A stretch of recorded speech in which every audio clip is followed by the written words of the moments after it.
வணக்கம்ப்பா. பாத்ரூம் விபத்துன்னு கேள்விப்பட்டிருப்பீங்க.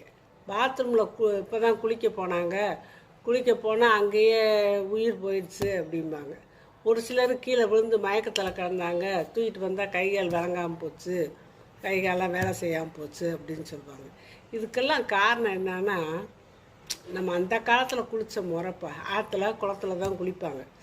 அப்போ ஆற்றுக்குள்ளே இறங்கும்போது அப்படியே பாதம் நனையும், அப்படியே படிப்படியாக முட்டிக்கால், இடுப்பு, வயிறு இப்படியே நனைஞ்சு வரும் இது வரைக்கும். அப்புறம் இந்த கையை அப்படி கழுவிக்கிடுவாங்க.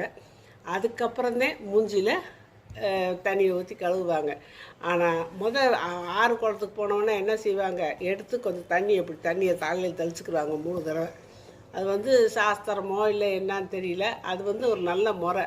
இவ்வளோ தண்ணியை தெளிச்சுக்கிட்டே நம்மளும் அந்த மாதிரி பாத்ரூமுக்குள்ளே குளித்தாலும் போய் தலையில் தண்ணியை தெளிச்சுட்டு அதுக்கப்புறம் பாதத்துலேருந்து நினச்சி கொஞ்சம் கொஞ்சமாக வயிறில் நெஞ்சில் தோள்பட்டை வலி இப்போ கைகளுக்கு ஊற்றி அப்புறம் முகத்தை கழுவிட்டு இது பண்ணணும்.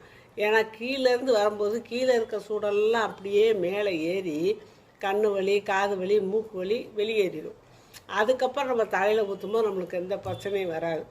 தலையில் ஜில்லு தண்ணியை ஊற்றணும்னு வச்சுக்கோங்க. போன உடனே பாத்ரூமில் போய் தலையில் தண்ணி ஊற்றுறோம். ஜில்லு தண்ணியை ஊற்றணும்னு இந்த மூல நரம்புகள்லாம் சுருங்க ஆரம்பிக்கும். அதில் பிரச்சனை வர வாய்ப்பு இருக்குது. அப்போ சுடு தண்ணியத்தை ஊற்றுறோம். சுடு தண்ணியை ஊற்றினா மூல நரம்பெல்லாம் விரிவடைய ஆரம்பிக்கும். அதில் பிரச்சனை ஆரம்பிக்குது. அதனால் நம்ம பாதத்துலேருந்து கொஞ்சம் கொஞ்சமாக ஏற்றி அப்படி வர்றது தண்ணியை தெளிச்சுக்கோங்க. சும்மா லேசாக தண்ணி தெளிச்சுக்கோங்க.